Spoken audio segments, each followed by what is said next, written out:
And yes, people, so we are back again in Dubai, which is pretty sick. This is my main man, Craig. Nice to have you on, bro. Nice to have Pretty Thank sick. you for having me.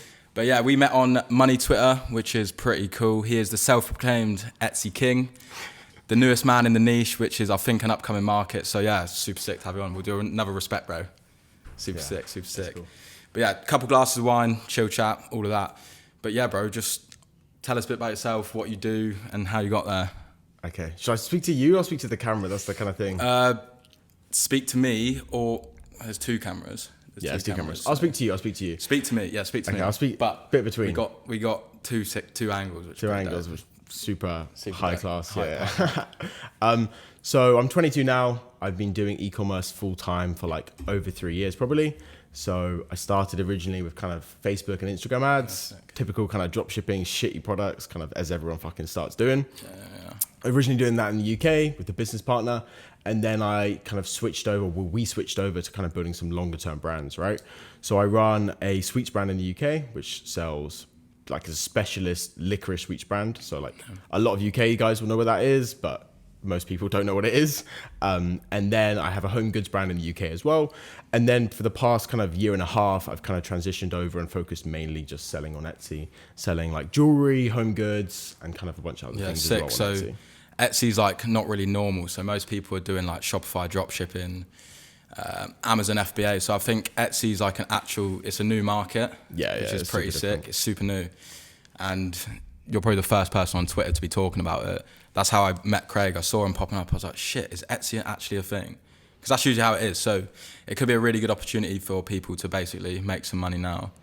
But yeah, so why did you specifically choose Etsy, not Shopify? That's like the big question. Yeah, everyone asks me that question, but it kind of makes sense, kind of doesn't make sense, right? So obviously you have a lot of perks with having your kind of own brand on Shopify, and you have a lot of negatives also, right? So you've got to build the website. You've then also got to find like a traffic source to bring traffic to that website, whether it's TikTok organic or Facebook, whatever the fuck, right? So you've got to worry about both sides of the things. You've got to worry about making the best website, making it optimized, and you've also got to worry about the kind of paid advertising side and worry about how to do that, do the creatives and all this kind of shit, right?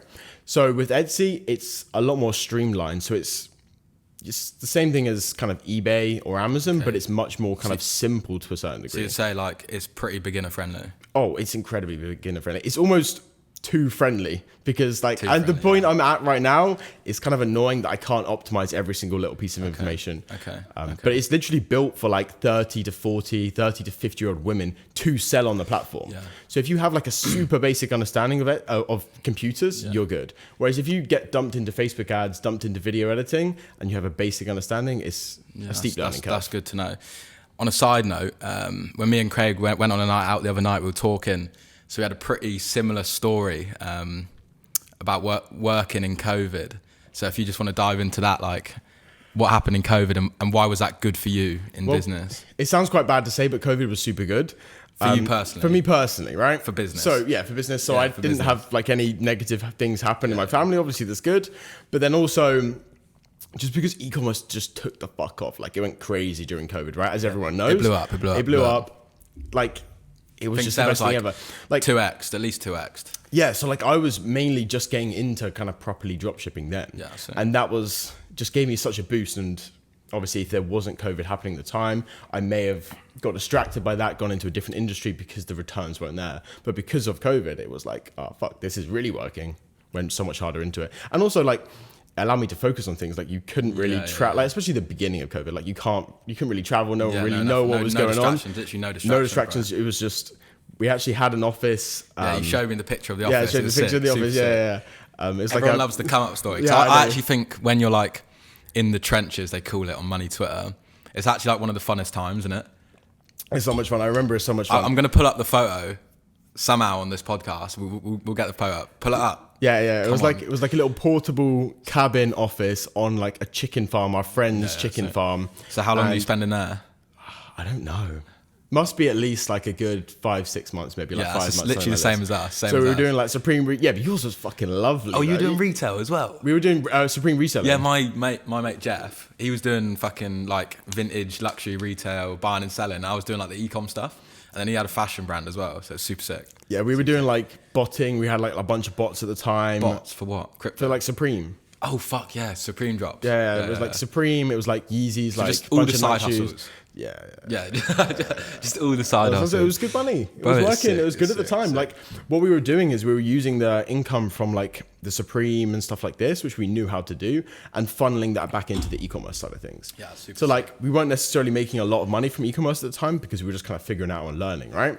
And we just made a million fucking mistakes, right? Bro. Yeah. Like a million fucking mistakes that just fucked the profit margins completely and utterly, right? So that was just useful, enabled us to fucking survive and live and funnel it back into e-commerce focus. At what point were you like, shit, this is actually working? Yes, people, so I'm butting in. Basically, for the past year, I've been debating whether to drop a course. Super Guru, whatever. However, I was trying to think from your position and think how I would want to learn, because so many people are dropping courses, it's nothing new. It's got to be the right price, learn in the right way, and you've got to get results. So I was like, all right, what would I want if I was you? And I would want weekly coaching, a private community, and a course A to Z in simple terms. So me and my team have been working on the past few months exactly that. We are doing application only because I only want killers and people who are willing to put the time, effort, and understand it's a business model. We're not just trying to make quick cash drop shipping because everyone is shilling the idea of it's easy, it's easy. It's not. It's a business model. I'm here to help you build a sustainable business, front end and back end, operations and team. So if you want to join now, there's 10 spots. Click the link. Let's go. I feel like it's still not working. There's always so many problems. Fair. That's the thing. Really honest. That's really honest. The thing. Like, you feel always like shit. it's never like it's never been like a switch. Like someone asked me that the other day on like a live stream. They were like, "Oh, how do you stay so humble now that you've made it?" I'm like, "Bruv, like I haven't made it." Like, anyone, because we're in Dubai at the moment, anyone can go to Dubai. As long as you have to be making, to be fair, I'd say you need to be at least making like 100, 200k a year to live it, really. It's expensive. It's expensive, but I think you could live here on like 5. If you're earning 5, zero taxes here. Yeah, you definitely could. You definitely could, but like the people you're meeting, the things you're doing. Yeah, like if you're drinking every night and you want to go to the club and shit like this, you're gonna. Yeah, like you need, like I went to a 10 club, Gs it was like 20 month. quid for a single, and taxis are fucking expensive. It's all just well expensive here. It's crazy expensive, yeah. But yeah, so what was the first business that you were like, shit, this is working? Well, or Etsy store or. So Etsy was crazy because like second month, so I was already running the home goods stuff and I originally started selling home goods on Etsy. So I already had a Shopify store, already been running that for a good amount of time, right? And then I added some of those products like just the start of Q4 in 2021. So I added those products to Etsy and like second month it did like 30k rev. And I was like, that's pretty good. For me, adding 5 products to a store, doing nothing extra, I was like, pretty good. Obviously, I knew what I was doing. The products were already tested. I had bulk stock and stuff like this. But I was like very surprised by this. It kind of actually fucked me as well because I didn't really have enough employees focusing on that brand. And then I just had 30k orders. I ran out of all my stock for this particular SKU and it messed me up. The start of e-com is very messy. Yeah, it is super messy, isn't it? It is so fucking messy. Especially if you have no back end. And then you do loads of sales, you're fucked. You are fucked. Well, that's originally how I actually got into kind of drop shipping, right? So my partner from back in the day, he, as kind of most people don't want to deal with, like he didn't like dealing with the back end shit, like customer service, the operations, right? You just kind of want to, a lot of people want to focus on the revenue, the front end stuff. So that's the fun stuff. Yeah, fun stuff, easy. Right? But it's the back end that is the most important. The back end, like when you actually get up there, that's how it's going to fuck you. So I call that like delayed gratification. So like that's the shit like you can't be asked to do now, but in 3 to 6 months time, it pays off massively. That's the thing. You do have to do it. It's always in the back of your head. If you've got like 1,000 emails sat there, you're just like always, it's just always bothering you. 1,000 emails sat there is really bad. Never do that. It's so bad. Never do that. It's so bad. Like we would be like some emails weren't even answered for like weeks. Like, we had that as well. Man, I didn't even know when I first started. I didn't even know what a VA was. Really? Who was doing my emails? Someone was doing my emails, but I didn't even know what a virtual assistant was. And someone was like, "Oh, bro, you can get VAs from Philippines for like $3 an hour." No, it's like the magic thing. It's like the magic thing. Well, the thing is, the partner that actually brought me on, so he was already doing drop shipping. He didn't know about VAs either, right? So he actually employed me to do the customer service and do the operations and stuff like this. So I kind of saw it as like, oh shit, like I can get paid a little bit of money, kind of slave labor, irrelevant, but I'm in the door, right? And then obviously you learn from there and you kind of go from there. Yeah. So that's kind of how I originally your friend's still doing e-commerce as well? He is, yeah. We kind of don't really work together. We still have some things together, but we kind of split up. He's kind of, we're on different paths really. But yeah, like he's still doing e-com. That happens, doesn't it? That does happen. So business partnerships are fucking mate, difficult. so everyone I've spoke to, everyone I know who has had a business partnership, but like literally sharing a business like percentage wise, bro, it doesn't doesn't work, man. Like everyone has problems with it. Even I had problems with it. I gave my brother like a massive percentage of my company, and it was stressful, but we're all chill now, and he's got a good deal. To be fair, I wouldn't be where I was without it because I would have spent all the money. He was like a good advisor. Because I'm terrible with money, bro. I spend it. I just spend. Yeah, man. I'm so bad with money. I just spend everything. But yeah. So back to Etsy. How many stores are you currently running? I have 7 kind of like good stores right now. Fair. Right? That's quite a lot. That seems like quite a lot. It seems like quite a lot. It's manageable. It's manageable. I want to hit 50 by the end of the year. So you're saying like the workload on one Etsy store is not too bad. So it depends on the level they're running at. You do the customer support, yeah, and back end. Yeah. So, yeah. Well, not me personally, but my employees. The team does this. A lot of things are very good about Etsy. Like you don't have to worry about the video creatives. You don't have to worry about payment processing. Customer service is pretty simple. Obviously, I have the warehouse staff managing a lot of the stuff. So the VAs just tell them what to do. If it's reshipping a broken item, reshipping a damaged item, or accepting a return, they just manage that all for me. So I have staff members in the warehouse. I have a manager in the warehouse. So he just manages all the shit for me. So it's super simple at my kind of level. But yeah, I have 7 right now. I'm trying to... I'm trying to add at least like a good few each month, right? So I've added probably... This month's I've been slacking really. Yeah, I'm trying to add... We've been going out quite a lot, haven't we? Yeah, it's bad. It's distracting, isn't it? But I've been going out a lot, but obviously I've done 2 this month so far, and they're kind of in the beginning stages, setting 2 up new the foundations. Yeah. Oh, fair. So you are setting up new stores? Yeah. So the 7's the ones that are running, and then I have like a bunch of other ones that are also on the kind of table, but just like waiting for me to actually pay attention. So here's the question like everyone wants to know is if someone was starting Etsy, what niche of products, we won't go into product specific, but what are the best niches to be selling on Etsy? So there's 120 million active listings on Etsy, which is a hell of a lot of fucking products, right? That's a lot. So I always recommend people to go into jewelry. So jewelry is by far the most popular niche. So it has the most popular products in it. I don't know how many, I can't remember, but it has the most popular niche, right? And the reason why I recommend jewelry is because so I initially start drop shipping and then I move over to buying bulk stock if it suits, right? Most of the time with home goods, it does suit. With jewelry, it's kind of so-so because of the margins, right? But jewelry has the highest net margin of like pretty much any niche that I've kind of seen, even compared to like digital products where the cost of goods is 0 because you have to spend money on advertising. Jewelry is the best. But yeah, jewelry is the niche that I recommend to everyone. Majority of my revenue and profit still comes from home goods, but I'm kind of switching a lot of all of my new stores are now into the kind of jewelry niche. And that's the one that fucking works. That is fair. But there's people like dropshipping, to give a rough idea of the net margins. Yeah, because I saw the dropshipping's a bit of a iffy one, but I think it's fine. It's iffy, but you can get around a lot of I think it's fine. I think it's so fine. So my kind of thing, not to get too boring with it, but like my kind of thing with Etsy is they don't mind. So when they turned public, a public company, they did their IPO. Is that when the stock blew up? Because I saw the stock went really big in COVID. Well, it's when they actually started selling public stock. So they haven't been public the entirety they've been running. But when they weren't public, they were very like actually handmade and all this kind of bullshit, right? But typically when they went public, I've looked back at all the forums and stuff like this because Etsy has like a crazy community. So when you look back, basically when they kind of switched over to being a public company, they just kind of cared about profitability, right? So my kind of theory and what's worked for me is as long as you're treating customers with respect and you're providing a good customer experience and you're selling something that could have been handmade or is like somewhat unique, as long as it looks like a good product and is a good product, you're fine. Yeah, that's the thing. Like you can't sell shit on there because the reviews are public and you're just going to get banned like super quickly. Yeah. So customer reviews are super important then. Super important. Customer feedback and all that. Super important. So do you think higher ticket products could enter the market? So £100 plus, $100 plus? So there's some people that I know that are doing, not crazy numbers, but like 20k rev a month. I'm not sure profit margins, but selling furniture. So like 1,000 plus. Yeah, fair. So there's some bigger items. This is not what I focus on. It's like homemade, handmade. Well, it actually is. Oh shit, do you know what would be super good?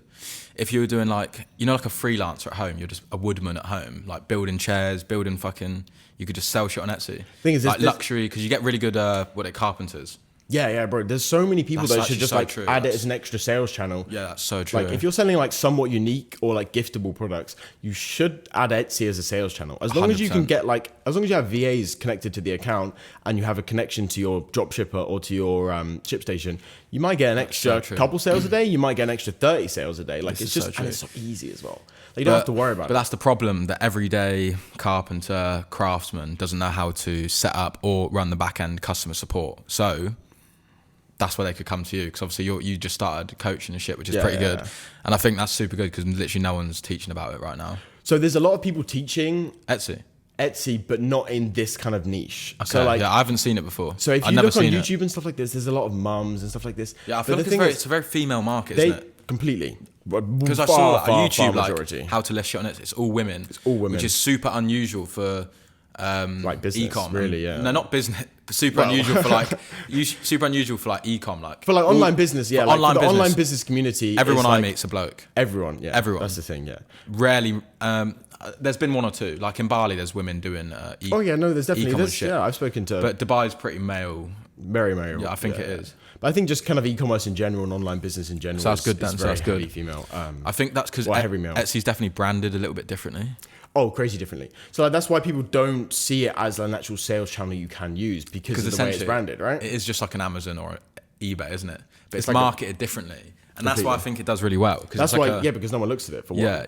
No one looks at it. Yeah, it's so true. It's so true. It's definitely like a new...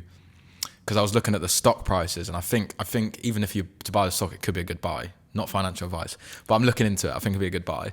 Because in the COVID, it was like blowing up, bro. And it's probably dipped to shit now. It's dipped to shit now. That's why I'm looking to buy. But I think Etsy and Shopify are definitely going to be like one of the biggest growers of 2020. Well, no, like online marketplaces. I think Etsy's super good. I don't know about Shopify though. So what's like the typical customer? Because this is how you find like winning products or winning stores, is like by looking at the customers. So what's like the typical customer on Etsy? So there's a lot of Karens on Etsy. Fair. There's so many Karens. I was going to say that. And there's a lot of people actually called Karen as well. That's the thing. Fair. But typically it's like 25 to kind of 60-year-old women is like the majority. Yeah. And then it kind of skews around 30 to 40 is kind of the majority of people that purchase from my stores. So kind of like Facebook then, but Facebook a bit more unisex then. Yeah. Which is where you make the most money when you're selling, is to the older people. They have more money. They have more money coming in. And more money. Females, bro. Females love spending money. As bad as that is to say, they love it. It's not. It's fact. It's fact. Yeah, like, that's fact. the thing. It's just the way it is. Women's jewelry is massive. Women's clothes is massive. Yeah, like if you just look at what dudes buy versus what women buy. I need nothing. Yeah, I need nothing either. I'm wearing the same shit like every day. Yeah. This is like ASOS pretty much. Yeah, but it's like H&M and fucking, I don't know where this is from. Like, no one gives a fuck. Yeah, no one gives a fuck. English boys. Yeah. English boys. That's so funny, bro. That's so funny. So, if you were to give like a newcomer advice, what would you say if they were going to start Etsy? I can give like super specific advice, but not super specific, but like, because the specific stuff, you got to message him. You got to message him. And I'm not going to lie, I've vouched for Greg. He's pretty dope. Yeah, no, I've got a bunch of live streams that have a bunch of free resources and then obviously I have the course and the group chat and stuff like this. But kind of the general advice to someone on Etsy is, well, kind of a summary of Etsy is like, Etsy is a low risk,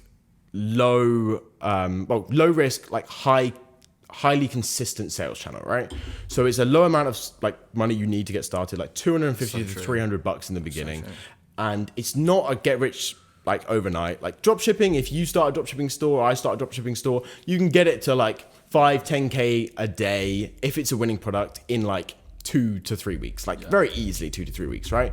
But whereas with Etsy, it's much longer term, purely because of just the way the organic stuff works. But it's very consistent, right? So I would say the most important thing when you're a beginner is focus on finding the correct products and products that work. Focus on understanding the actual platform, and then just focus on giving the best customer experience possible, right? So even if you are drop shipping, which you've got to be very careful with, obviously. I think starting out drop shipping is okay though, just to get a bit of cash flow, and then go from there. I think it is as well. I think it is. Start, I would say like a month, do like a month or two. Once it's all confirmed, just order in bulk, get a little loan. I'm not advising to get a loan, but if you're pretty confident it's going to work, you need cash. So the good thing about jewelry is it's super low ticket. So you can buy like a bracelet, whatever, for like $2-3, and you're selling it for like 25. So it's super low risk. Typically, if you're shipping in the UK, it's kind of like market stalls online, isn't it? Because it's promoted as small businesses, which is super so like unique items work super well. Yeah, that's so good. That's super good. But like the most important thing as well is like going slowly in the beginning. So a lot of people run into bans. Obviously, I talk about this a lot in depth inside of my private stuff. You can get bans. Bans are super Probably common. not as bad as Facebook though. Facebook's fucking terrible. So the good thing about Etsy is typically once you get past the initial kind of bans, once you get past like 50 sales, maybe 100 sales, you're kind of good. Whereas with Facebook, I've had like an ad account running, spent like 200-300 G's on the ad account, and then it's been banned for like 2 weeks. Fingers crossed. Fingers crossed. I'm still going. Still going. With Etsy, that's super rare. That's never happened to me, right? So e-commerce has so many problems. I know. So that is no one talks about, man. It's just like every problem needs a specific solution, and you definitely need to know someone for each solution. That's like, the thing. It's starting out, it's super hard. You just need to know someone for everything. There's someone for everything, but you need to know them. There's so many little details that just make a massive difference, and you just have no idea. Even like my first job is like I was doing like marketing and like YouTube videos and stuff for other people, and like flying around Europe and doing events and shit. You finished school. You didn't go to uni. Yeah, so you didn't go to uni. No, I didn't go to uni. So you finished school at 18. No, well, 16 like UK. So you finished like didn't do A levels or so A levels. I don't know if you're. So you did college. Yeah, at 16. At 16. For how long? To 18? No. So I dropped out when I was 17. I did a year of that. And how did you find college? You're like, nah, fuck that. Bro, it was like 3 days. It was like 2 days a week. Yeah, mate, I've heard college is pathetic. I've heard we were just supreme reselling the whole time. Like, it was the most useless thing ever. That sounds like UK college. Bro, I got a C in maths. A2 maths, bro. But honestly, that's good. That's good. Bro, I didn't do well enough in my GCSEs to get A levels. To go for A levels. So I got fair. Like 5 GCSEs. So I basically like for Americans, I almost kind of flunked high school. Yeah, fair. But like 5 GCSEs is the kind of standard. In my opinion, I think school's only obviously school's necessary, but like college, fucking A levels, uni is only really needed if you're gonna do something in the field. Yeah, like I kind of always knew that I didn't really want to do that. I wasn't motivated by school, so I just can't do something. I don't regret it. I went to uni. I don't regret it because I went to uni. Bro, you're old. I forget. I did engineering. I'm not old, bro. I'm 25. But I went to bro. Everyone in Dubai is like 21, 22, driving fucking Lambos. My fault. Sorry, bro. Sorry, bro. I'm joking. A bit behind, bro. Yeah, a bit behind the new money. But yeah, I don't regret going to uni. But the typical thing, bro. Like, didn't know what to do. I was like, fuck it. I'll just go uni. I get it, yeah. What I learned, I paid like 70k to like wash dishes and live on my own. But we're here now. So, bro, yeah, it's expensive. Yeah, I know. University's so expensive. People don't know as well. And also, I never thought about it. When you're going to uni, you can be earning money. So like, it's actually more. But that's when I started ecom because I fucking got to uni, had loads. Basically, there was the first year I did foundation, which is below year 1. Yeah, no, I know. Because I failed. Yeah, because I did shit at A levels. So I did an access course, and then I fucking. Yeah, I did an access course and basically it just had 1 day a week and they gave me like a little loan. So I was like, but I started selling jewelry. That's how I started. And like branded it as like a skating brand. And that's literally how I learned everything. That work? Did like I was doing like 30, 40k a year, no profit. Probably like maybe 5k profit, I don't know. It's okay. You learned your shit, bro. I didn't know anything. I was being a fucking idiot. Like just spending all the profits, learned nothing. It was just like, because I had to order in bulk 3 months before and then get it and sell it. That sucks. Was that custom shit? Yeah, custom shit, bro. Oh, I was making my custom rings. But yeah, I've got them at home. But yeah, it was sick. Had a little Playboy ring, like a custom with the Playboy logo. Bro, it was fire. I was smashing it on Facebook ads. I was doing really well. Yeah, like the first dropshipping store I did with my partner was a little fucking jewelry thing. Like everyone does jewelry at the beginning. A lot of people do fucking do jewelry. What was the sort of shit you were selling? So that first store, it died after like a week maximum. For Etsy? No, this was for Facebook ads. Dropshipping like fucking 3 years ago. So you did dabble in dropshipping then? Oh yeah, I did a lot in dropshipping. Oh, fair. A lot. How did you find dropshipping? Like how did you find out about online shit? Because it was very different back in the day. There wasn't many. So I was super fortunate because the partner kind of brought me into it. But I heard around dropshipping before this. My mum told me about dropshipping like fucking 7 years ago, bro. Yeah, my mum. Yeah, my mate Jeff fucking DM me a video going Shopify dropshipping like 2017. I was like, fuck, what's this bullshit, mate? Bullshit, bro. Fuck, and if you started this then, guy. Bro, if I started then, I'd be I'd be minted, rich, bro. Because if I knew what I knew now, fucking 5 years ago, bro, Facebook ads were fucking killer. You could generally print 100k profit a month easy with like no effort selling, as well, selling such little effort. You could sell like a fucking phone case, you make 100k a month profit. Yeah. Like back in the day, super easy, man. Because Facebook was like the first killer for like media buying and Facebook was crazy. Yeah, because like I don't know if you're watching this, but when I was scrolling through Instagram, I used to see these sponsored ads, and then my mate told me he runs a Facebook ad agency, like getting people sales, and I was like, no one buys shit off ads. No one's buying shit off ads. Like I would just fucking scroll past, like it's an ad. You see sponsored, like who's buying shit? That's why bro, everyone buys shit, which is crazy. Crazy to me still. Like I've never bought anything on Facebook ads. Neither. Like, Literally neither. Or any ads. Like. No, I bought shit from Instagram, like cool fashion brands, but very rarely, bro. Like once a year maybe. Very rarely. Yeah, I don't fuck with that shit.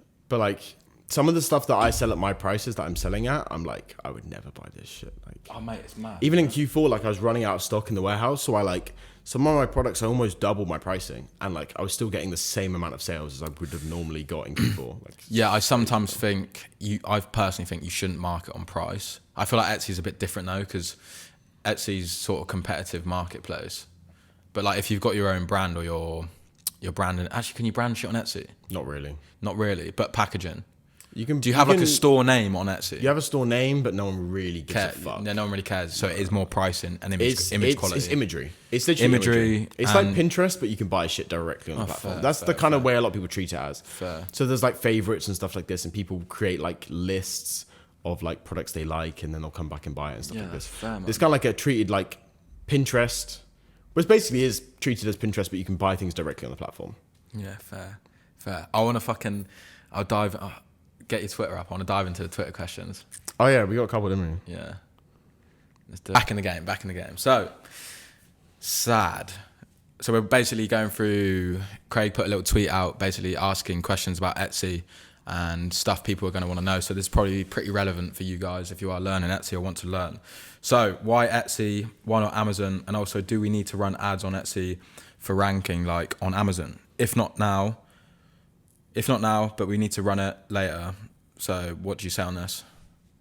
So like Etsy's just a lot, like people just don't use Etsy, right? So like people aren't really selling on Etsy, especially in this kind of niche, whereas everyone knows what FBA is, everyone knows what Amazon is, whereas no one really understands what selling on Etsy is. Like before I was kind of talking about it a little bit, there was no one. Like no one would ever talk about Etsy on like this kind of side of Twitter and shit like this, right? Yeah, no one. That's why I saw you, because all my mates were posting in our Facebook chat going, yo, this guy's making money on Etsy. That's cool, bro. That's funny. Yeah, legit. That's how I saw you. But yeah, carry on. So like, I think a lot of people, Amazon is obviously the biggest fucking e-commerce platform in the world, right? Yeah, it's crazy big. So like, obviously it's not saturated, but then if you look at how much information is out there, how confusing the information is, it's very difficult to actually kind of know what to do and who to trust and where to go with it, right? Yeah, fair. Whereas with Etsy, if you're just listening to kind of the live streams or some shit like this and you're following a kind of simple plan,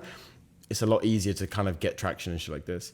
Especially Amazon as a platform is reasonably complicated. The UI and stuff like this, there's a lot of different ways to do it because there's a lot of people running on the platform. Okay. Whereas Etsy as an actual platform is ideal for fucking beginners. Like the UI is literally perfect for beginners. Perfect. So what about Google ads? No, the ads, because he said, the ads on Etsy. Do you need to run ads for like ranking, to rank better, do you think? You don't. So I always run ads. But I run so the way it typically works with my actual advertising is in the beginning, I run a small amount of ads to get the social proof on the store. Okay. Once the store is up and running and is getting a lot of organic sales, I will then scale the ads down to a profitable level. Obviously, if the ads are doing a 10x ROAS, I'm gonna fucking turn up the ads, right? Yeah. Oh, you got ROAS on Etsy? Yeah. Oh, sick. That's dope. It's super shit at tracking, but fair, it's there. So like, if it's working, obviously scale up. Typically what I've seen... You get pixels in there?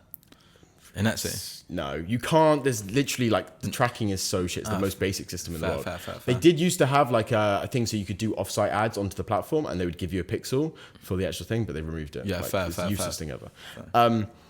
But once your store's obviously up and running, then you can decide whether to scale up the ads if they have a profitable ROAS. If they don't, you just scale them down to a kind of reasonable level where they do have a profitable ROAS, right? Okay. But typically what I've seen is with like my home goods stores, a store could be doing like 1,000, 2,000 a day, and I'm spending like 10, 20 bucks a day on ads. That's crazy. That's That's crazy. That's super crazy. It's not profitable above that level. So organic reach on Etsy is possible. Oh, it's crazy. Like 95% of my sales come from organic. That's pretty good. And I think because Etsy do their own personal marketing, don't they, to like grow the platform so much. They're like TV ads, bus ads, like everything, literally everything. So they send so many people to the platform. It's the most amazing platform. And unlike on Amazon, where you basically now have to my knowledge, you now have to use advertising to even get any sales. You don't have to do the same I know nothing about Amazon FBA, and I don't really want to be honest. Like, but I know it is a big sales channel. It's definitely needed. It's crazy big, yeah.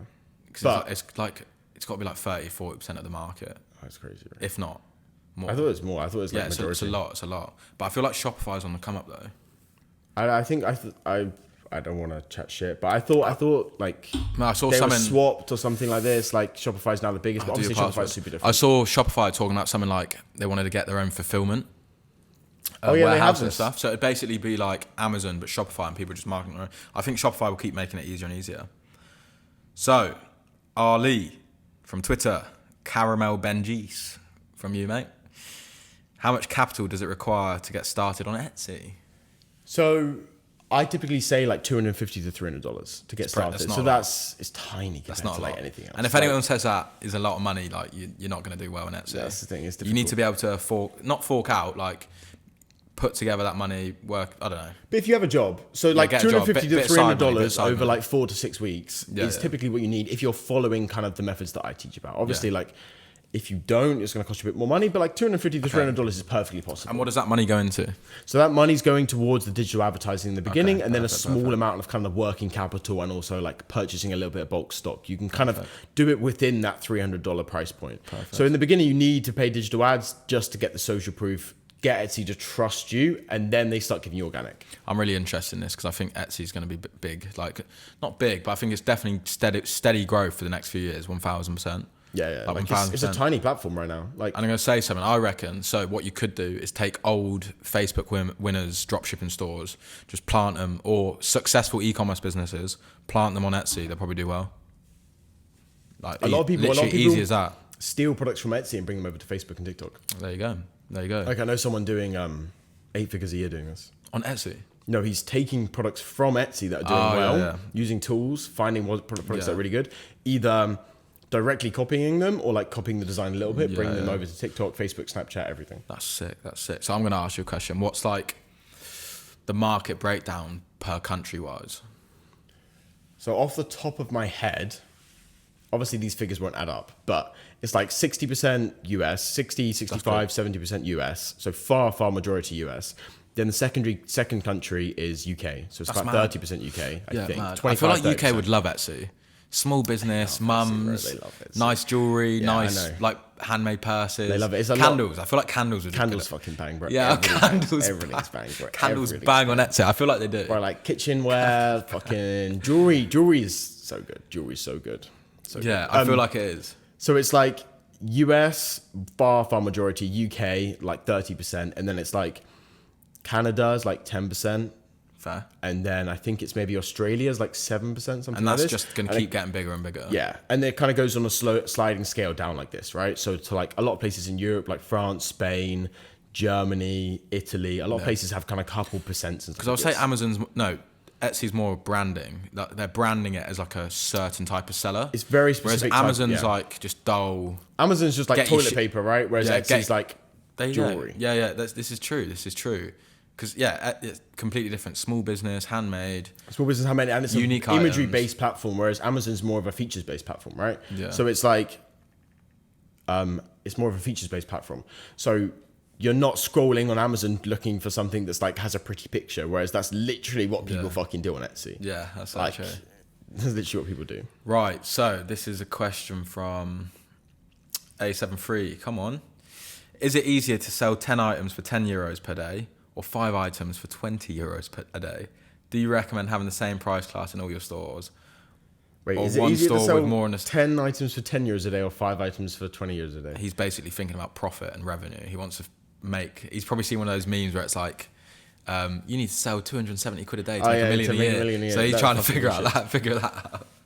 That's what it's it sounds such a broad question. It's like impossible to answer. My opinion on that, it doesn't. You should be testing everything. So you should test the €10 store items and test the €20 store items, and if whichever one works, you go with that. Yeah, like whichever one works, and then you play around with the pricing. Once you've got traction, you've got the especially once you've got the social proof, once you've got the traction, you just play around with the pricing until you find the best point. Maybe you put it as €20 a day, but you get one sale. If you put it as 17, you get like 3, right? Like, so it's better to sell at 17, even though it's more customers, more hassle on the back end. Exactly. How do I watch your podcast, boss man? I want to change my life. Well, I'll plug myself on my own YouTube channel, NuGenNath. We're here. But we got a few podcasts filmed this week. Should be pretty cool. I'm hoping the setup's all good. But yeah, I'm glad you guys are here. I'm going to plug myself actually as well. So I've just dropped like a private network and e-com coaching below. So we're taking 10 spots, 5 already filled.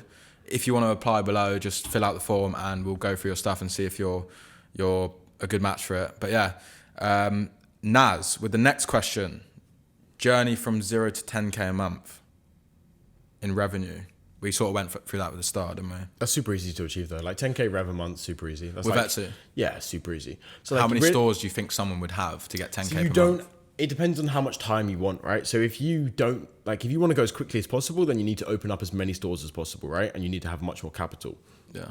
So I recommend like 250 to 300, an optimized way of doing it per store you open, right? Yeah.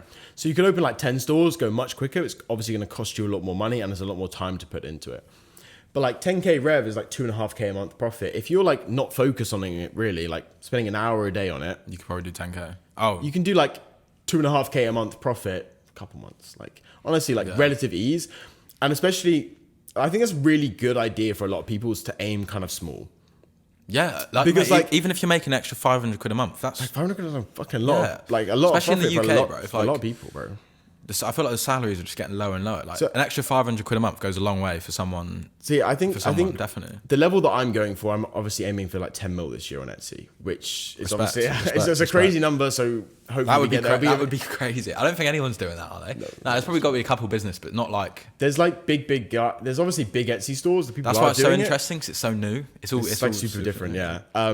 So a lot of people don't want that. A lot of people like obviously that would be like 2.5 mil profit if they're kind of 25% net, right? Yeah, that's good. But a lot of people don't actually want to. They don't want to do that. Like that's not how they're going to be happy. I think a lot of people would just be much happier. You don't need to do earning like 5-10 G's a month profit using Etsy and just living like. Mate, I feel like let's say you're working from home and you're only going into the office 2-3 days a week. Mate, you could start an Etsy store by the sound of it and make extra 1 or 2 grand a month. Let's say you're making your own products or you're doing something, definitely something worth trying and figuring out. Oh, definitely. 1,000%. You don't even need that much time. Like, honestly, you can do it. Like, I say you can spend like 45 minutes to 60 minutes a day on it. As long as you stay consistent every single day for a couple months, like there's no way you can't make money. The question is, did Etsy fund the Rolex? Yeah. Did it? I could have bought a Rolex ages ago, but yeah. Yeah, nice. That's sick. That's all they need to know. Yeah. That's all they need to know. How many items would you recommend on a new store? And obviously, does it need to all be in the same niche? Can they just plant No, five so you should do products? so on a store. Yeah, that's a good question actually. The niche one. So you should do a store. Say like jewelry. I would always recommend jewelry, right? So you do open up a jewelry store and kind of keep everything within a similar kind of sub niche, right? So don't do like a bunch of like a men's fucking cock ring or whatever, and then do like a women's fine art jewelry. That looks fucking obviously, weird, obviously right? that's not going to work. Don't obviously do that's that. not going to work. So you need people to believe that you're handcrafting and hand making these items and they fit together, right? Otherwise, it's just fucking weird. It's got to be done. It's got to be done. So that's what you should do. And then in regards to how many products you should do, is you should list 1 product a day when your store's brand new, because there's security procedures. If you list 100 products, they're going to get flagged as spam, right? Yeah. So if you list like 1 product a day, when you get like to 5 products live, start digital advertising on the actual Etsy platform. Nice. As you scale up, as you do more and more orders, you then increase the amount of products you're adding per store. So like some of my big stores, the employees would be adding like 10, 20, 30 sometimes products a day. Wow. Yeah. That's really good to know. That's what it's about. It's about bulk testing. It's not about quality of a product. That's another mistake a lot of people make. It's not about focusing a lot of time on one quality product, because that won't work. It's about quantity. Always. So about quantity. you essentially brand the store through imagery and all of that. Yeah, so like all the kind of images on my store, they look similar and they fit within a kind of similar aesthetic. What about copywriting? Can you do your own copywriting on the store, really? So I follow templates. So my employees have templates. But you can write... So you can write a description. You can write a product description, description, yeah. So that's obviously you have title, tags, description, and that's obviously used for the SEO. So I have different templates for different sub-niches, and that's what the employees use. They put in certain keywords extra, and they just use those. Do you know any other people doing like big numbers on it? So fucking the camera cut out. I definitely charged it full, but apparently 45 minutes isn't long enough for the batteries. I got them off Amazon, and that's why Amazon is a terrible competitor compared to Etsy, because it does not say that on the product description. Get on Etsy, batteries are way better. I'm joking. But yeah, the battery did cut out, but we're back. So we'll dive back into it with a strong question. Why are you living in Dubai? Not just because of tax. Like, it's definitely not just because they're not just because of tax, like the other parts. So with the tax stuff, you don't actually have to live here, right? But the best thing that I've really seen about Dubai is like, well, the weather's amazing. And I don't know, like not the past in the UK, week, well, it's been fucking shit. It's been raining the past week. It's been raining the whole fucking time. But still like 20 degrees. I've been cold, I feel like it's a bit like, bro, I've been freezing the whole time. It was cold the other day. Went to £5 like last week, bro, freezing. Yeah, it was freezing. Even the other night, it was the windy. With Hassan in the Lambo. I'll tell you what, that's like the dopest thing about Dubai. It's like everyone pulls out the club and just hops in Lambos. Like all the boys, they're like 22. I'm like, what's going on? It's sick. I enjoy it. But the thing is, that's normal here. That's the thing. Like, but that's the fuck thing. Back in London or back normal. in like Oxford or wherever the fucking north of England. Yeah. Wherever No, not in England. That would be like the weirdest thing ever. We went to our mate's birthday the other day, and the boys had Lambo and a McLaza, a little McLaren. Geezer's like 21, like lit. It's lit. Just pulling out the party in the McLaza. Obviously cool. Sick. But yeah, why Dubai? I feel like the networking's pretty good, isn't it? Networking's super good. Everyone comes here, bro. Like everyone comes here. So like everyone comes here, whether it's a holiday, whether it's business stuff, and everyone kind of flies in. Like you're here, you're from Bali, and you've flown into Dubai for a couple of weeks, and then you're gonna dip again. Yeah, back to and everyone Bali, just comes here. So obviously there's people that live here all year, well like 50-60% of the year, like which is kind of what I'm probably gonna do. Probably will end up being closer 100%. To like 40%. I think that's definitely the way to do it, bro. I think this is a very good base as well. Like if you're going to Europe, it's like 4 or 5 hours. If you're going to Bali, it's like 4 or 5 hours. Well, 6 hours. 8 hours, but it's one flight. But it's a lot easier, right? It's a lot easier rather than... If you're coming from UK, it's 18 hours, 2 flights, as long as fuck. Whereas like going to America is a bit annoying. But like if you're going to go this area of the world, which I want to do a lot of traveling around, it's kind of the perfect place, come right? to Bali. Bro, I'm definitely going to come to Bali. So my opinion on Dubai so far, I come here, I was like, I'm enjoying it, bro. I want to stay longer, but I'm leaving probably next week. But I want to stay longer. It's like, it is a bit materialistic, a lot of flexing. However, I am really focused here with work. It sort of inspires you because everyone's making loads of money. Like, everything's normal. If you're making $1 million a year, normal. It's not a thing. Do you know what I mean? So I think it's good to be around that. And the networking's crazy. Like, you just go on Twitter, Dubai. Yeah, like it resets your perspective. Like yeah, if you're 100%, chilling 100%. in the UK, if you're making like $1 million a year, like mate, you say to someone in the UK, oh, it's easy.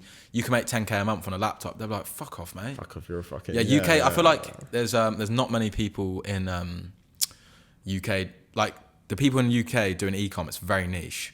There's like a couple groups that I've seen online anyway, building in public. I'm not really super neat, bro. Super niche. The thing is, like all the e-com guys come here. Like this. Yeah, a lot of people come to Dubai. I feel like Dubai, Miami, and Bali, I would say are probably like the hot spots of like people going to. Yeah. Like let's say we went to Miami next week. Get on Twitter, say we're in Miami, we'd definitely be able to meet people. 100%. Which is the crazy at least thing. Like 10 guys. Yeah.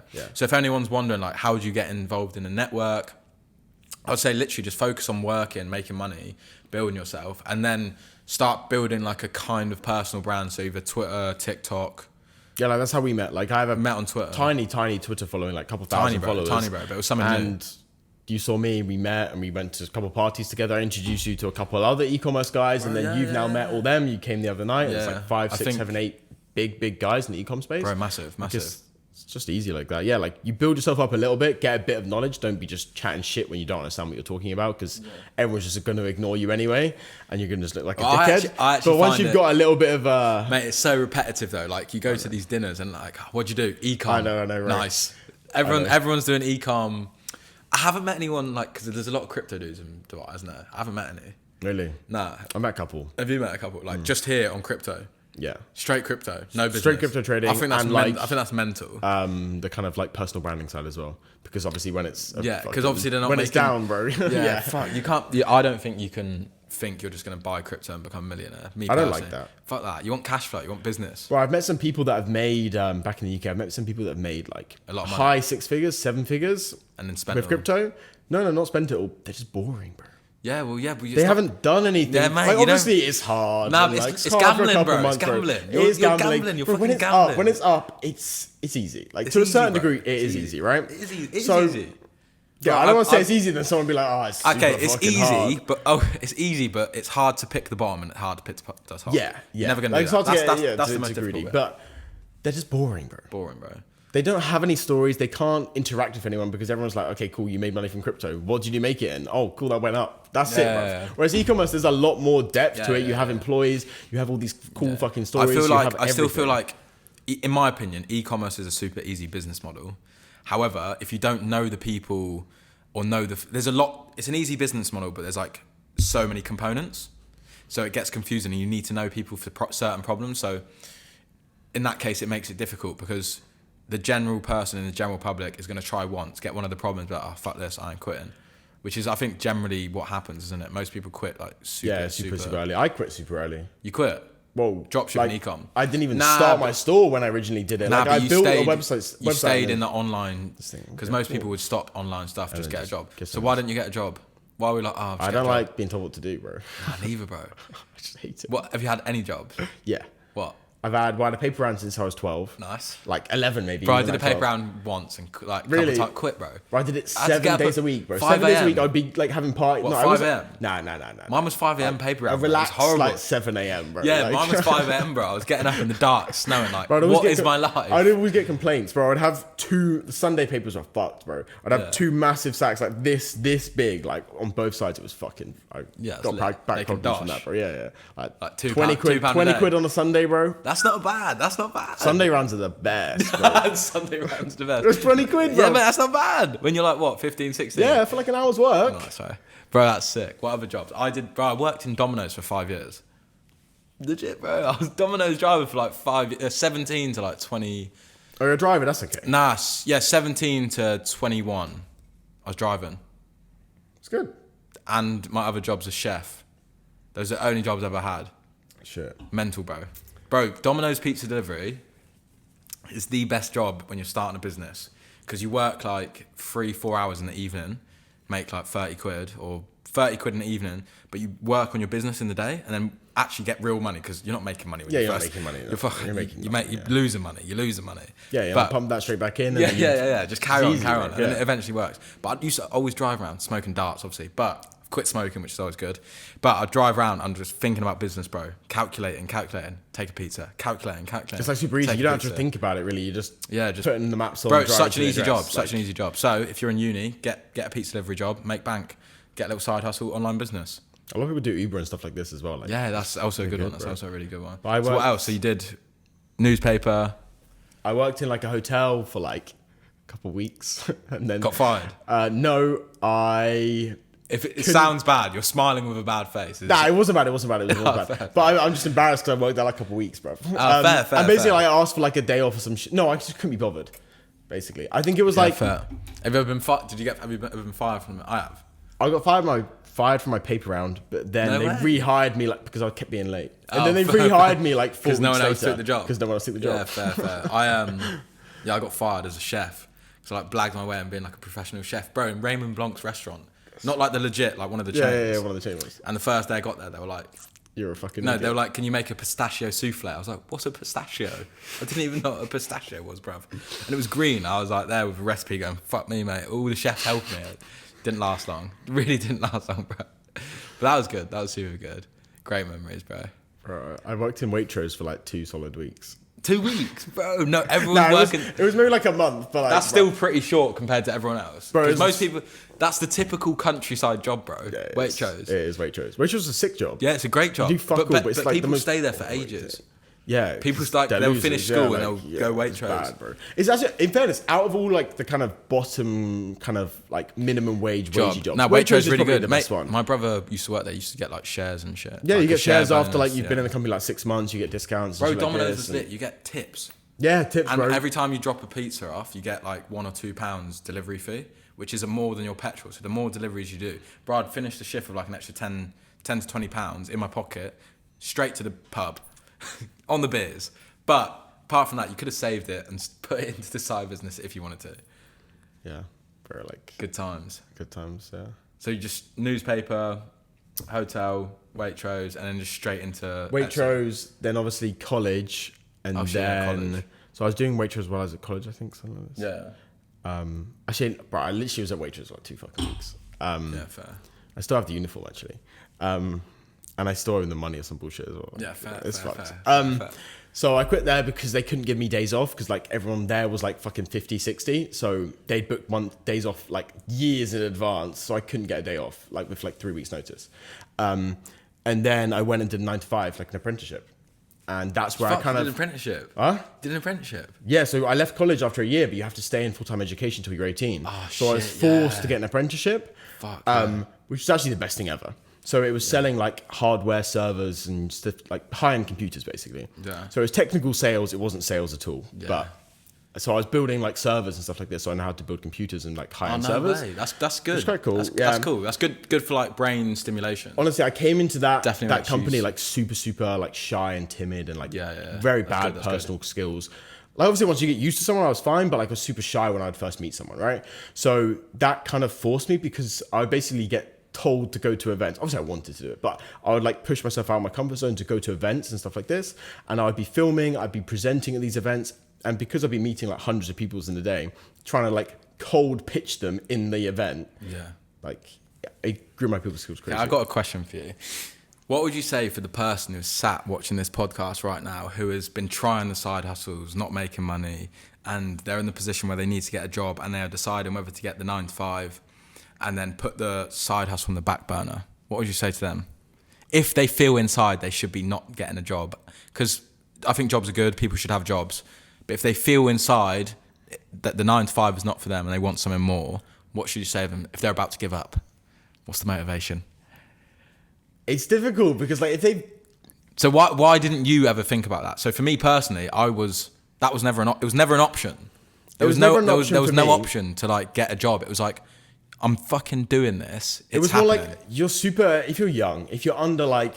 So we were young. I was starting 21. If you're like 20, early 20s, shit like this, you have basically the least amount of responsibilities you're ever going to have in your life. No risk. Like there's no harm. Such little risk. That's the thing. Like obviously you risk. might be in a tough situation with your parents. Maybe you have to pay rent. Maybe they're poor. You don't have enough money for stuff like this, right? Yeah.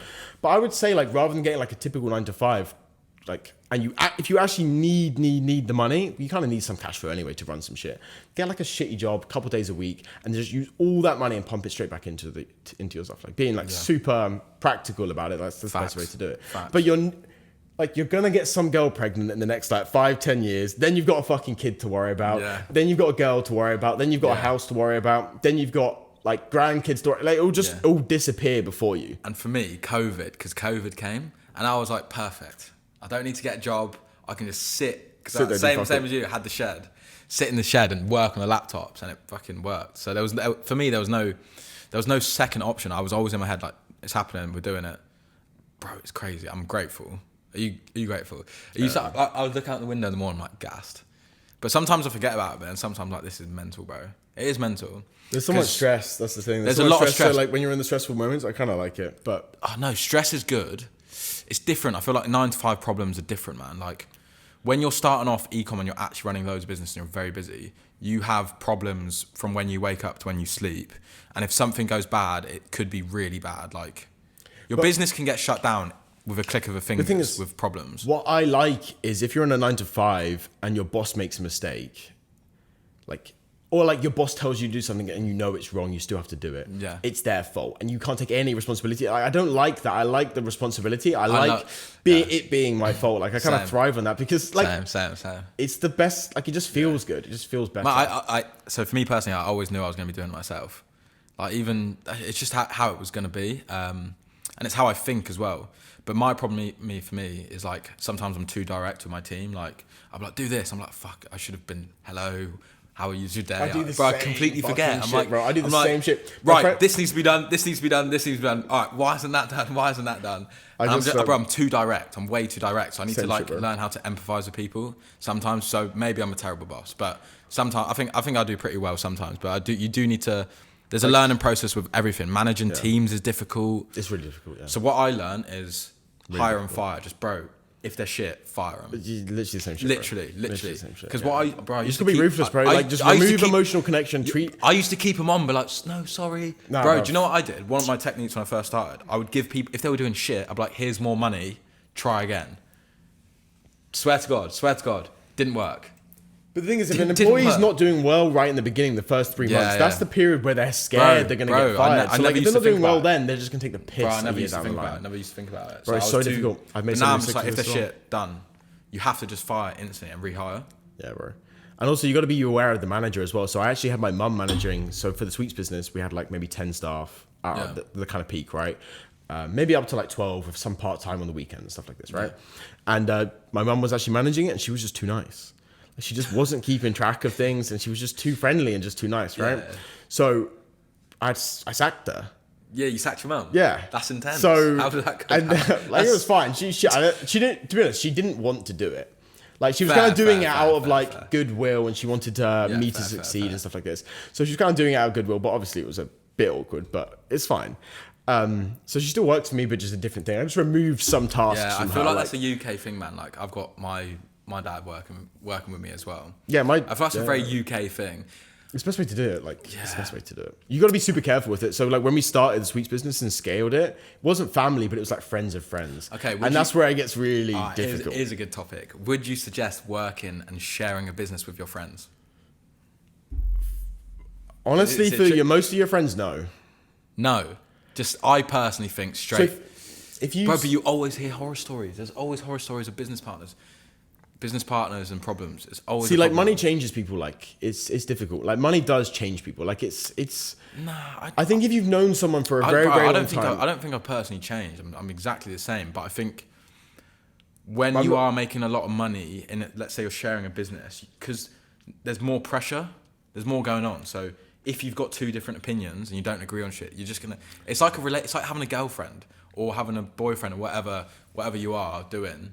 But it's literally like having a relationship, having a business partner, in my opinion. I think with the business partner thing with friends, I think you've got to look at the really small things. So I've made this mistake very recently as well. Like I thought one of my closest friends, super trustworthy, trust him with everything. I thought he would be to come closer to 50-50, right? Yeah, and then it turns out they're shit. And then like a month later, like that's just not him. Yeah, that's not him. Yeah. Like great employee, gonna second right-hand man for probably next 10, 20, 30 years or however long, right? But 50-50 is super, super difficult and super, super hard to work. And even like doing partnerships, even if one person has more, that's super difficult to work as well. So I think one thing that I made the mistake with him is I didn't look at the kind of small things initially before we started down that road, right? Well, it's such a journey though. Like, it's difficult as well. We're still young. Well, that's the thing, yeah. Bro, it's such a journey. There's so much to learn. Bro. That's the thing, yeah. Like most people don't become millionaires until much, much, much, much older, right? So I feel like the online world's changed that though. Like there's people pulling up to Dubai like 2021. Bro, there's like 16 fucking 15-year-olds earning like millions a month. Crazy, right? Yeah. Well, I was coaching this kid who did my course, who did a couple coaching calls, 17, bro, making 150k a year, 17-year-old, profit. Bro, like, I was legit mental profit. It was like, I've just been sat in my bedroom, like just running shit, and I was like, you're nuts, bro. Like, I was speaking 150k a year is a lot in the UK. Bro, it's fucking a lot of money, bro. It's a lot of money. He's sitting in his bedroom, sweating out. That's crazy, bro. I know. Because if you spend the time, like most of the kids spend the time playing like video games and shit, if you spend that on online business, I think the main point is you need to be in like a group of people. Like if you've got a group of people to talk to and you focus on business rather than game, bro, you make bank. Yeah, like even if you have a couple of close friends that are pushing towards you like this. No, it literally is. It literally is a video game, bro. Like, bro, like... I see that. Like driving in the Lambo around fucking bro, I want to Dubai. do that. I do want to drive in the Lambo. Going shooting, going top golf. Like, it's actually fucking... It's like... There's no strip clubs here, but past that, it's basically... Yeah, Dubai's like this bottle of wine, it's... I had to go to that MMI, which is all hidden. Had to have my passport to get booze, which is sound. And then went to the shop, and then all the pork's like in a back section, which obviously it's a religion, so I respect, but it's just different in the UK. It's super different, yeah. Super different. But the alcohol's so shady outside of hotels. It was all like blocked off, the MMO. Yeah, like the good, front is like not glass and shit like yeah. this. Like you wouldn't know what it is unless you would kind of know what it is. Which respects it's the religion, but yeah, just different, and it's interesting. It's very interesting. But I feel like there's a lot of British people in Dubai. Is that? Yeah, bro. Yeah. Yes. So a lot of people. So that group we were with the other night. How do you know everyone? How do you know Dan? So I met him through one of his friends, Sammy, and then I met Sammy through one of my friends. Who's Sammy? A big crypto guy. Ah, okay. It's called Sammy Loyal.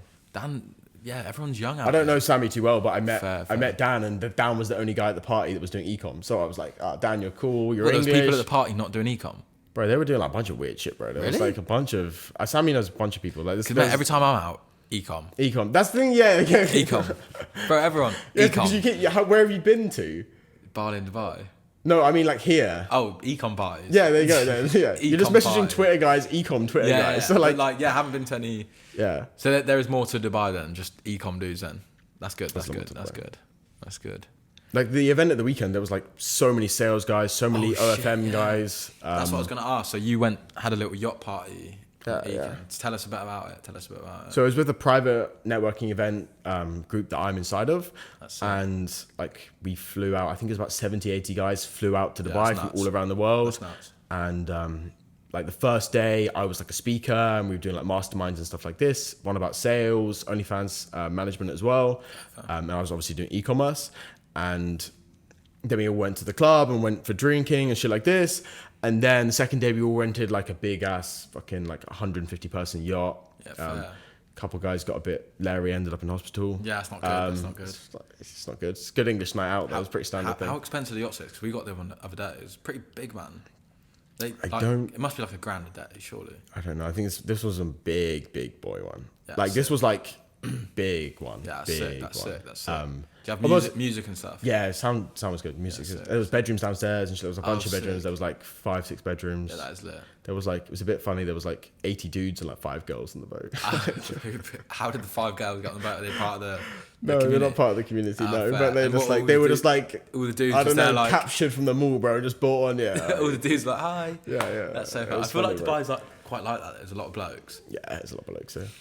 Because it's a new city. It's like 15, 20 years old, Dubai City, which is so young. It's crazy, for a city. yeah. So like people who are here, they mostly move here for something. Well, yes, for work. For work. So like most of the kind of like people that actually come here and live here are like kind of 9 to 5ers. They come here for real estate or for work of some sort, right? I think typically males are more likely to take that risk. Yeah, I feel like especially because of so entrepreneurs. Like it's very scary to move, bro. Yeah, or entrepreneurs come to Dubai for no tax, etc. In the e-com space, which is mainly men. That's why I feel like I'm meeting men. But actually, solo travelers are mainly women. Oh yeah, like, legit. I think so. I'm pretty sure it's like 70% of solo travelers are women. Oh. I fucking hate solo traveling. I like it, but I prefer going with people. Yeah, people. Did you come here on your own to Dubai? You're like, fuck it, I'm going. So I thought, fuck it, I'm going, and then I made friends. Basically. But how did you make the friends? So friends here after? Through Hassan, the private networking group, I met him in London. So you joined his group? So I joined the group, met him, the owner of the group, and then I was messaging him like, yo, have you Dubai residency? Do you have a fucking connection? And he was like, yeah, but I'm doing it right now. I don't want to recommend you until I've done it, right? And you just like, let's do it together. I was like, bro, I'm gonna go with this other guy. I'll see you in Dubai. So I was in Dubai for like 2 weeks, and then he was like, yo, let's grab dinner. And then we grabbed dinner and it ended up extending my flight like 2-3 weeks. How did you get the confidence to go on your own? And like, because this was, obviously you're speaking with people, but how did you get the confidence and feeling? You're like, this is what I'm doing. Honestly, so like what I've kind of seen in my life is like, I kind of always want to move forward, right? So if I was like, so typically every single like kind of 10 to 12 months in my life for the past kind of like 5 years, I've done something new every fucking 10 to 12 months, right? Same. Yeah, like 1000%. So like I was in Nottingham. I had a new warehouse for a whole year, right? And I was actually basically in Nottingham for like 1.5 years, 2 years, something like this, right? So that's where I have my warehouse, right? I'm originally from London. It's like 2.5 hours away. So I was basically kind of done. I was stagnant. Like I can get a new warehouse and shit like this. Yeah. But I was like, same shit. I'm in a good position. Like ecom brand's going well. I have good staff. I understand everything. So my original plan was come out to Dubai, spend Europe in summer. Well, summer in Europe, and then Q4 be back in the UK for like helping the warehouse. I'm probably not gonna go back to the UK. I actually have zero plans to ever go back to the UK. Nice. Because fuck, why, bruv? Especially when it's cold in Q4. But I kind of just said fuck it, and I knew I'd figure it out, right? So obviously I just said fuck it. And so for me, I was 23, and I was like, started doing it, literally same as you, in the shed, whatever. I was like, right, I'm going Bali. Just had a feeling. I was like, I'm going to Bali, bro. It was perfect. Like, I feel like I changed a lot in 2 years. Went to Bali, had loads of new experience, and now I'm sort of in that mode where I'm like, right, traveling. I ain't calling myself a digital nomad, because I ain't a digital nomad. Yeah. I just I have places where I live and know people, so I just travel throughout that. So I think my route is Bali, Dubai, and then UK. So just go back between them, and then occasionally different holidays. But yeah, it's been super sick. I think, same with you, stagnancy. I think to move forward, you definitely need to do that. You don't need to travel to level up in business. But for me, it grows you as a person. It's like a side quest. Bro, I've learned so much. You meet so many people, so many connections. However, at some point in the next 1 or 2, 3 years, I will settle down, etc. But for me right now, traveling is like, right, where do I want to live? Who do I want to be with? What's going on? What friends do I want? Like, I want to see what's going on, trial everything, and see what I like. Exactly, yeah. I think it's super good, bro. Now that I'm here, and the online business can do that. You can travel, bro. Travel. That's the thing. Like, it's stories as well. It's like you're just getting life experience. You're becoming a more rounded, more interesting person. Completely agree. Like, bro, like my parents tell everyone that I'm in fucking Dubai and shit like this. Like, same with my dad. All my like old friends from secondary school and stuff like this, they all like ask my current like close friends like, "Yo, what's Craig doing? I see he's in Dubai." Like, same with my dad. My dad's like going on to family. It's like, Nathan's traveling the world, business class. I'm like, what's going on? It's just credit card points, dad. It's all free. It's free. Right? Free, but it is sick. But then I personally forget. I'm like, I just forget about it. And for me, traveling's been stressful, bro. I hate flying. Yeah, you said. But it is stressful. Like, I found, so you're a bit different. I've been doing it a little bit longer, but I found like you need minimum, bro, 2 weeks to get settled. Minimum. I agree. I've been chopping and changing. Chopping and changing is terrible for business. Like, you can't be traveling unless your businesses are fully set up. Like, legit, if they're fully set up, then you can travel. I think you can need to stay in one place before you start traveling. Facts. You can start traveling, but you're just not going to get anywhere. You can make connections, make more money, and meet new people and start new businesses and new opportunities. But if you've got an existing business and it still kind of needs work, you need to sit and fucking work. So I do think you have to work like super hard first. I think that's why Dubai is good. So there's less distraction. Obviously, there is distractions here, right? I think Dubai is really good. So there's no degeneracy. Like, there's not really that many things to do apart from networking. It's kind of networking. There's obviously parties and stuff, but it's all networking, which is just work anyway, right? Yeah. So I think Dubai is super good. And then from here, you just bounce around, go to Europe, go to fucking Asia, shit like this. Like, example, if we didn't meet on Twitter, we wouldn't be doing this podcast. This podcast will lead to beneficial things for you, more growth on the people can see you, get to know you a bit more better. And see you as well. Maybe we'll do some other stuff in the future together. Maybe you'll introduce me to someone else. I introduce you to Dan. Or maybe you come to Bali. I go to Romania because we're getting a mansion in Romania, which would be sick. It's just, that's the beneficial thing of networking. And it's good to meet another person in the UK because when you are traveling, like, it does mix up. Like, I've got a lot of EU mates. Like, there's loads of people. So it's good to see a fellow. Yeah, British UK guys you always just click with. It's just banter. Same as fucking Australians are decent. I like Germans. Germans, bro. Germans are sound, man. They're fucking smart, though. I feel like Germans are just really smart. Bro, I feel like they all do fucking OnlyFans. Like, really? What, all the Germans? Bro, all the Germans at the event.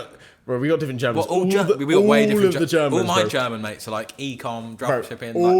Those are big guys. Yeah, all the Germans at the event at the weekend. What, OnlyFans? Haram, mate. No, I'm joking. All of them OnlyFans. Really? In Germany? Fair. They were like, I can't do a fucking accent. Mate, regarding like EU markets and like dropshipping, Germany's like one of the best. It's like one of the best, bro.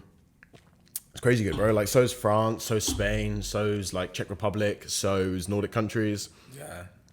Norwegian? Norway?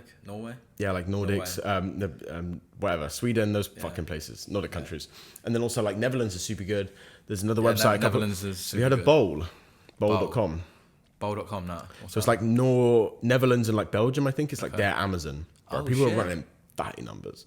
For a couple guys in my DMs, they're doing like 600K like a couple months into it. And that's why I think the importance of like connections networking is I learn by someone telling me. I'm not a big computer research dude. Like, if you are sitting here watching this thing, I can't be asked to make money on a laptop. I hate laptops. Bro, I'm the least laptop person. But I learned something from speaking, meeting people, then I just apply it on the computer. As long as you can apply it and get an understanding for it, it's pretty easy. Bro, it's pretty easy. What's your daily routine? Wake up at 2 p.m, chill, nap. Wake up at 2 p.m. Check crypto dashboard. To be honest, text it's like X. super boring. Have you seen that meme? Where it's like wake up, text X, have a wank, go back to bed. That's basically what I do, bro. I basically just wake up and just work pretty much. Yeah, fair. Typically I'm working like, it depends. Like if I feel like I want to work that day, then I work a lot of hours. If I don't really want to work that day, then I'll maybe do like 2-3 hours, message some friends, some shit like this, right? Bro, you got to listen to your body. Facts.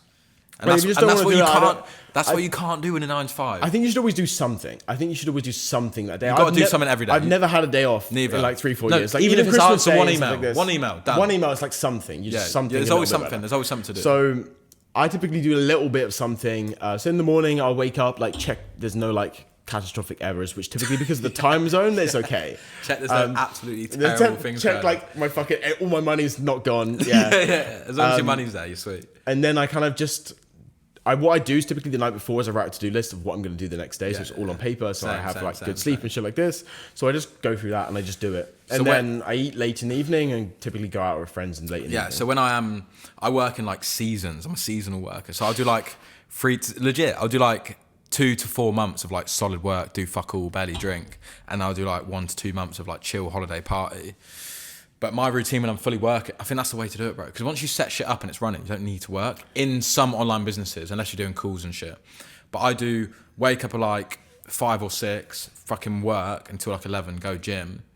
And then basically do meetings and shit in the afternoon, then a little bit more deep work in the evening. That's if I'm really working. But when I'm chilling, all you need to do for e-commerce and dropshipping is maintenance work, which is just checking the teams, check all the ads, basically check everything's going on. But to get to that stage, you need to put the hours in. Yeah, you have to put a lot of hours in to get to that point. Yeah, you have to put a lot of hours to get to that point. But even if you're at that point, you still need to be putting hours in finding the next thing. That's why I find like dropshipping super difficult. So purely because like every month you need something else to push the brand. Yeah, like you always have to be pushing forward. This is why very difficult. Whereas like with Etsy and stuff, it just runs, bro. Like that's some of my stores I've added 0 products to. I've changed nothing apart from pricing differences at Q4. We've been running a year and a half. Yeah, every month is the same. That's not the same for me. So like this January will be the same as last January. I need new content every month. I need to check with the team every month, like improve back end shit. Bro, changes all the time. Like you can't see new products, new shit. Takes a long time. Like content shoots takes a long time. Content. What about content? Fair. I have a guy. Fair. He does the photos for me. Fair. Super easy. Pay him like 15 quid a photo. Fair. UK. Just send out. Yeah, he's in UK. Fair. Super easy. Just send him a brief. Takes like an hour to make the brief max, and he just fucking does it. I just send a note to the warehouse, send it to them, make sure the products are fucking perfect, and then it's all good. I've had a super sick chat. It's been good. Yeah, it's been good. Bro, it's been sick. It's been a long fucking chat. Bro, it's been super sick. This is Craig, top G, Etsy seller of Etsy Dubai. King. Etsy King. Self-proclaimed Etsy King. Top G, Dubai G, and just all of that. Peace and love. Yeah, safe boys. Safe. That was good, bro. That was really good. I really enjoyed that. It was long, bro. We went quick, though. Bro, hour and fucking... We'll go some